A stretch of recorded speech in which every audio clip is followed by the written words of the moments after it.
সুপ্রিয় দর্শক, আসসালামু আলাইকুম। আপনাদের সবাইকে স্বাগত জানাচ্ছি এখনকার আলোচনায়। আপনাদের সঙ্গে আছি আমি সিরাজুল ইসলাম। অনেকগুলো খবর আছে, ছোট ছোট করে যদি বলি তাহলে বলতে হবে একটা গুরুত্বপূর্ণ রিপোর্ট আছে। মার্কিন এনবিসি টেলিভিশন জানিয়েছে ইরানের হামলায় আমেরিকা আসলে নজিরবিহীন ক্ষতির মুখে পড়েছে। এতদিন যে সমস্ত কথাবার্তা বলা হয়েছে, ক্ষয়ক্ষতির পরিমাণ তার চেয়ে আসলে অনেক অনেক বেশি।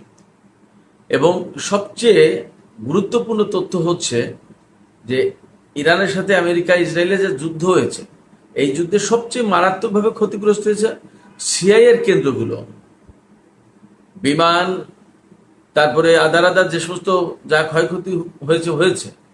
কিন্তু মধ্যপ্রাচ্য জুড়ে আমেরিকার যে সিআইএর কেন্দ্র, গোয়েন্দা সংস্থার কেন্দ্র যেগুলো একেবারে তছনছ করে দিয়েছে। বলা হচ্ছে যে আমেরিকার ইতিহাসে এইরকম বড় ক্ষতির মুখে আর আমেরিকা কখনো পড়েনি। এদিকে মার্কিন পররাষ্ট্রমন্ত্রী মার্কো রুবিও বলেছেন যে তারা এখনই ইরানে আর কোনো হামলার পরিকল্পনা করছে না, বরং তারা ইরানের বিরুদ্ধে নিষেধাজ্ঞা আরোপ করে ইরানের উপরে বড় রকমের চাপ সৃষ্টি করতে চান। এই যে আমেরিকা বলছেন যে তারা ইরানের উপরে আর এখনই কোনো যুদ্ধ বা আগ্রাসন চালাতে চান না, এই কথার ভেতরে অর্থাৎ এই কথার পেছনে অন্য কোনো আলাপ আছে কিনা। কিন্তু ইরান বলেছে যে আমরা আমেরিকার জন্য অপেক্ষা করব না, বা করছি বা কেন, আমরা আগে ভাগেই কেন মার্কিন অবস্থানে হামলা চালাচ্ছি না বা চালাবো না। তার মানে হচ্ছে যে ইরান সম্ভবত ভিন্ন কোনো পরিকল্পনা নিয়ে এগোচ্ছে। এপাশে মার্কো রুবিও বা মার্কিন প্রেসিডেন্ট ডোনাল্ড ট্রাম্প বা মার্কিন অর্থমন্ত্রী স্কট বেসেন্ট তারা যতই বলুক যে আমেরিকার পক্ষ থেকে নতুন করে যে প্রলয়ঙ্কারী নিষেধাজ্ঞা আরোপ করা হয়েছে তাতে ইরান একেবারে শেষ হয়ে যাবে, ব্যাপারটা কিন্তু সেরকম কোনো ইঙ্গিত পাওয়া যাচ্ছে না। কারণ এরই মধ্যে চীন পরিষ্কার করে বলেছে তারা এই নিষেধাজ্ঞাকে মেনে নেবে না, মানবে না, কারণ এটা একতরফা নিষেধাজ্ঞা আমেরিকার পক্ষ থেকে। এর আন্তর্জাতিক আইনের কোনো ভিত্তি নেই, অর্থাৎ জাতিসংঘ বা আন্তর্জাতিক কোনো সংস্থার পক্ষ থেকে ইরানের বিরুদ্ধে এই নিষেধাজ্ঞা দেয়া না। ওপাশে কাতার বলছে যে তার পক্ষেও এই নিষেধাজ্ঞা মেনে নেওয়া বা নিষেধাজ্ঞায় সহযোগিতা করা সম্ভব হবে না। ইরানের সাথে মোট 15টা বা 16টা দেশের সমুদ্র পথে যোগাযোগ অথবা ভূমি পথে যোগাযোগ, অর্থাৎ ল্যান্ড বর্ডার অথবা সি বর্ডার, ইরানের আশপাশের যে সমস্ত দেশ, তার ভিতরে 8টি দেশ ইরানের এই নিষেধাজ্ঞায় সহযোগিতা করবেন, অর্থাৎ আমেরিকার পক্ষে যাচ্ছে না তারা। আর 8টা দেশ হয়তো নিষেধাজ্ঞা নানান কায়দায় মেনে নিতে পারে, অর্থাৎ আমেরিকা যা বলছে তাই হয়তো শুনতে পারে। এর মানে হচ্ছে মার্কিন প্রেসিডেন্ট ডোনাল্ড ট্রাম্প সরাসরি এই নিষেধাজ্ঞা বাস্তবায়নের ব্যাপারে চ্যালেঞ্জের মুখে পড়লেন। তাহলে আমেরিকা কি করবে? এই জায়গায় তারা ইরানের সামনে টোপ দিচ্ছে যে হরমুজ প্রণালী খুলে দিলে এ সমস্ত সবকিছু চলে যাবে। অন্যদিকে হরমুজ প্রণালী নিয়ে ইরানের সর্বশেষ যে অবস্থান সেটি হচ্ছে হরমুজ শুধুমাত্র তখনই খোলা হবে যখন মধ্যপ্রাচ্যের সমস্ত যুদ্ধ বন্ধ হবে, মার্কিন নৌ ব্লকেট যেটা আছে সেটা তুলে নেওয়া হবে, এবং ইয়েমেনের যে সমস্যা, এই সমস্যার একটা সমাধান করা হবে। আগের যে নতুন আরো কিছু যুক্ত হয়েছে, তার মানে আমেরিকা হরমুজ প্রণালী খোলার ব্যাপারে নতুন নতুন শর্তের মুখে পড়ছে। অন্যদিকে হরমুজ প্রণালী কিভাবে খোলা হবে তার একটা রোডম্যাপ, তার একটা কাঠামো দাঁড় করিয়েছে ওমান এবং ইরান। কি সেই কাঠামো? সুপ্রিয় দর্শক, আজকের ভিডিওতে এই বিষয়গুলো নিয়ে মোটামুটি বিস্তারিত আলোচনা করার চেষ্টা করব। এর সাথে খুবই গুরুত্বপূর্ণ একটা ব্যাপার থাকবে, সিআইএ প্রধান কেন রাশিয়াতে এসেছিলেন। আমরা আজকে দুপুরে ভিডিওতে বলেছিলাম সিআইএ প্রধানের রাশিয়া সফর সম্পর্কে, কেন এসেছিলেন তার আরো কিছু কারণ। ওয়াল স্ট্রিট জার্নাল, আমেরিকার ওয়াল স্ট্রিট জার্নাল খুব গুরুত্বপূর্ণ পত্রিকা, আপনারা সবাই হয়তো জানেন, খুব প্রভাবশালী পত্রিকা। সেই পত্রিকার বরাত দিয়ে কিছু কারণের কথা উল্লেখ করা হয়েছে, আমি আপনাদের সামনে তুলে ধরব। আশা করি আলোচনা ভালো লাগবে এবং আপনারা শেষ পর্যন্ত সঙ্গে থাকবেন। আর আলোচনা যদি ভালো লাগে তাহলে লাইক, কমেন্ট, শেয়ার করবেন এবং চ্যানেলটি সাবস্ক্রাইব করে সাথেই থাকবেন। দর্শক, চলুন আমরা বিস্তারিত আলোচনা করি। প্রথমেই যে আলোচনা করতে চাই সেটি হচ্ছে যে মার্কিন এনবিসি টেলিভিশন, খুব গুরুত্বপূর্ণ একটা নামকরা টেলিভিশন, এই এনবিসি টেলিভিশনের পক্ষ থেকে একটা রিপোর্ট করা হয়েছে। সেই রিপোর্টে বলা হয়েছে যে ইরান, ইসরায়েল এবং আমেরিকার মধ্যে গত 6 মাস ধরে যে যুদ্ধটা চললো কম বেশি করে, একটানা 40 দিন, তারপরে তো মাঝে মাঝে যুদ্ধ হলো।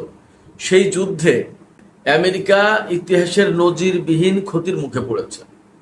খেয়াল করুন, শত শত কোটি ডলার ব্যয় করেও এইগুলো ঠিকঠাক করা, পুনর্নির্মাণ করা, রিবিল্ড করা সম্ভব হবে না।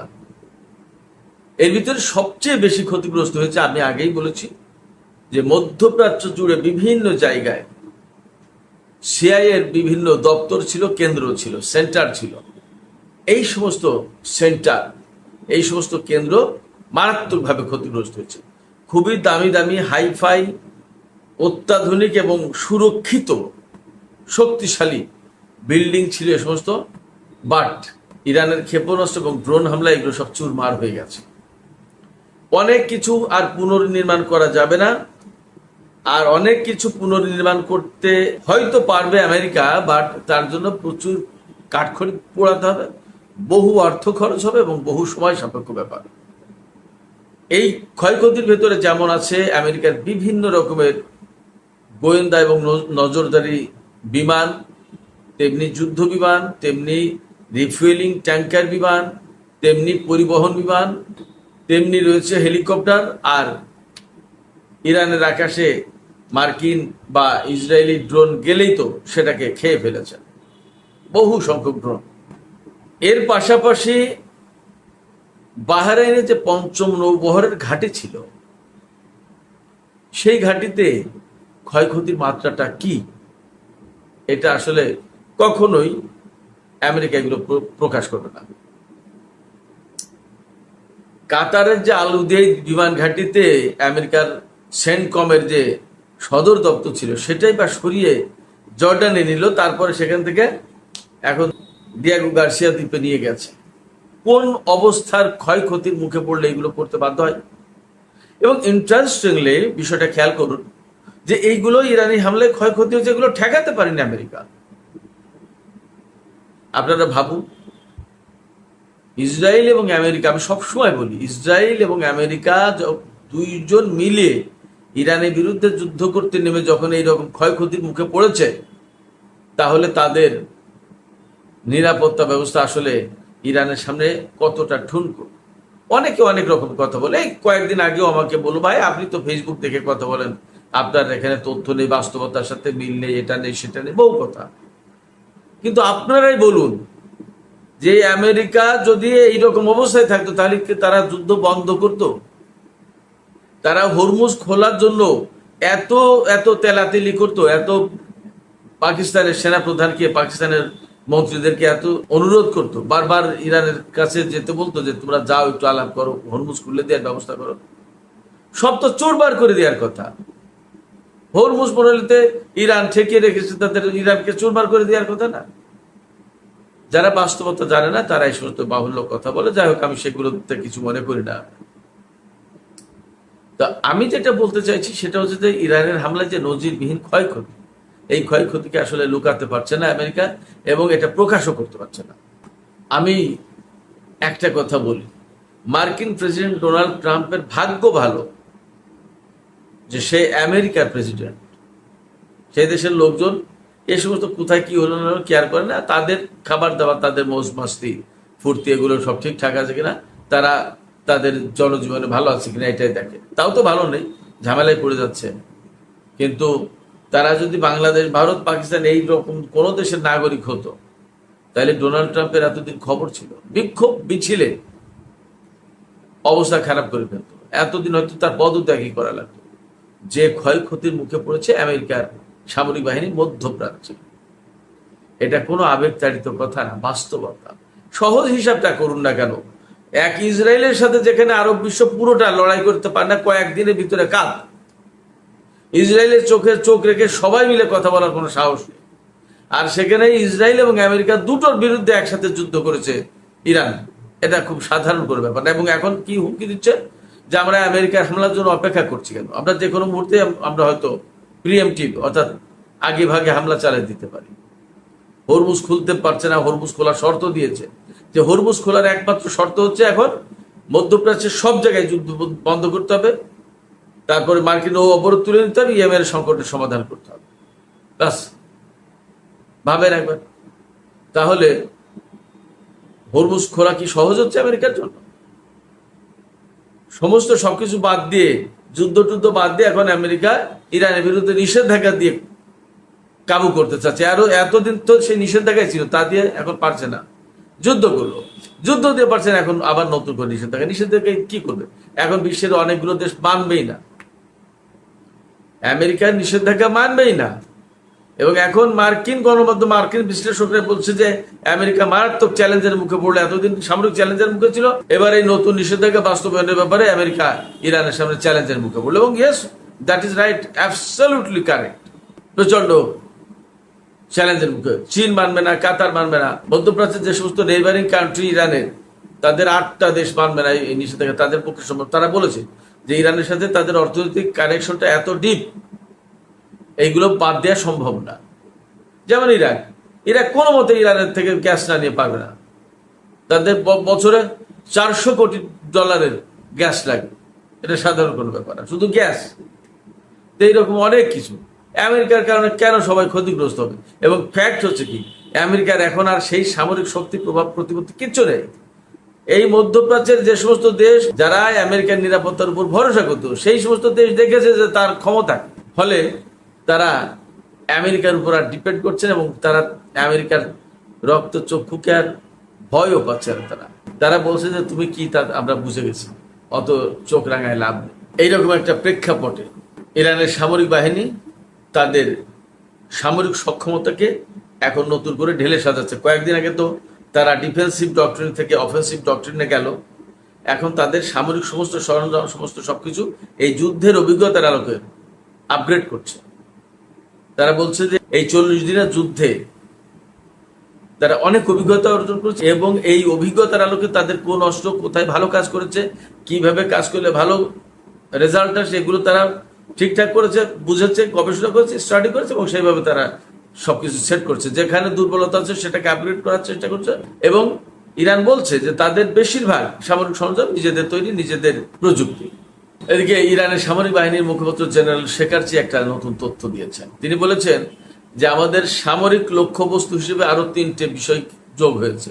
একটা হচ্ছে বিবিসি, একটা হচ্ছে ব্রিটেন থেকে পরিচালিত ইরান ইন্টারন্যাশনাল টেলিভিশন চ্যানেল সম্ভবত, আর একটা হচ্ছে রেডিও ফারদা, ফার্সিতে ফারদা মানে আগামীকাল। তো শেকারজি সুস্পষ্ট করে বলেছেন যে এই 3টা প্রতিষ্ঠান, বিবিসি ফার্সি সম্ভবত, তারপরে ইরান ইন্টারন্যাশনাল এবং রেডিও ফারদা, এই 3টা প্রতিষ্ঠান সিআই এবং মোসাদের সাথে ডাইরেক্ট কানেক্টেড এবং এরা ওদের সোলজার হিসেবে কাজ করে। তা ওদের সোলজার হিসেবে যখন কাজ করে, তো ওদের সোলজারই তো আমাদের টার্গেটেড, ফলে এই 3টা প্রতিষ্ঠান ওদের সোলজার হিসেবে কাজ করে, এরা আমাদের সামরিক লক্ষ্যবস্তুর তালিকা আছে, এরা আমাদের লক্ষ্যবস্তু। আমি শিরোনামের সময় আর একটা গুরুত্বপূর্ণ খবরের কথা বলেছিলাম যে সিআইএ প্রধান রাশিয়াতে কেন আসলেন। 2টো কারণ এখনো গুরুত্ব দিয়ে বলা হচ্ছে, তবে তার ভিতরে রাশিয়া ইউক্রেন বিষয়টাই সবচেয়ে বেশি গুরুত্বপূর্ণ। সেটা হচ্ছে গত 18 তারিখ, এই 18ই আগস্ট, আজকে তো 26 আগস্ট যাচ্ছে, 18ই আগস্ট নেটোভুক্ত বেশ কয়েকটি দেশ রাশিয়ার কালিনিনগ্রাদ এই অঞ্চলটাকে একদম ঘেরাও করে ফেলে মহড়া চালিয়েছে। এর জবাব দিতে, এবং রাশিয়া দেখছে যে তারা কালিনিনগ্রাদ ঘেরাও করে যখন মহড়া চালিয়েছে, তার মানে তারা হয়তো রাশিয়ার উপরে হামলার পরিকল্পনা করছে। যে মহড়া মানে কি, এইটা কি, এইভাবে করলে কি রকম হয়, তার ফলাফল কি হয়, সম্ভাব্য পরিণতি কি, এই সমস্তই তো মহড়া দেওয়া, রিহার্সেল। তো ফাইনাল স্টেজে নামার আগে রিহার্সেল দেওয়া নাই না, সেইটা তো রাশিয়া এই জায়গায় ভাবছে যে নেটো জোট যখন এই কাজ করেছে, তখন আমিও নেটো জোটের বিরুদ্ধে একটা হামলা চালিয়ে দেখি কি দাঁড়ায়। এটা ওয়াল স্ট্রিট জার্নালের রিপোর্টে বলা হচ্ছে যে রাশিয়া হয়তো ওই কালিনিনগ্রাদ এলাকার কিছু নেটোভুক্ত দেশের বিরুদ্ধে হয়তো অভিযান চালাতে পারে, এবং বলা হচ্ছে রাশিয়া নাকি 5 লাখ সেনা, এর সাথে যে যে ধরনের অস্ত্র সামরিক সরঞ্জাম যা যা কিছু লাগে তার সমস্ত সবকিছু নিয়ে প্রস্তুত হচ্ছে। এই তথ্য সিআইএ এর কাছে গেছে এবং সিআইএ প্রধান জন র্যাডক্লিফ রাশিয়া সফর করেছেন। তিনি পুতিনের সাথে বৈঠক করেননি, রাশিয়ার গোয়েন্দা সংস্থার লোকজনের সাথে বৈঠক করে চলে গেছেন। তিনি এসেছিলেন C-17 বিমানে। তিনি মূলত বার্তা দিয়ে গেছেন রাশিয়াকে যে রাশিয়া যেন এই কাজ না করে। আমি ব্যক্তিগতভাবে মনে করছি এই মুহূর্তে আমেরিকার সবচেয়ে দুর্বলতম অবস্থায় আছে দ্বিতীয় বিশ্বযুদ্ধের পরে সম্ভবত। এই সময় যদি রাশিয়া নেটোর বিরুদ্ধে যুদ্ধ করে তাহলে ইরানের বিরুদ্ধে যুদ্ধ করা বা ইরানের বিরুদ্ধে অবস্থান রাখা আমেরিকার পক্ষে সম্ভব হবে না। রাশিয়া নেটো কয়েকটা দেশের বিরুদ্ধে হামলা চালিয়ে তারা দেখতে চায় যে নেটো জোট আসলে কতটা এই মুহূর্তে ঐক্যবদ্ধ আছে, নাকি ইরানকে কেন্দ্র করে আমেরিকার সাথে তাদের যে দ্বন্দ্ব হয়েছে সেই দ্বন্দ্বের কারণে এরা ছিন্ন বিচ্ছিন্ন বিভক্ত হয়ে গেছে, এটা হয়তো বুঝতে চায় রাশিয়া।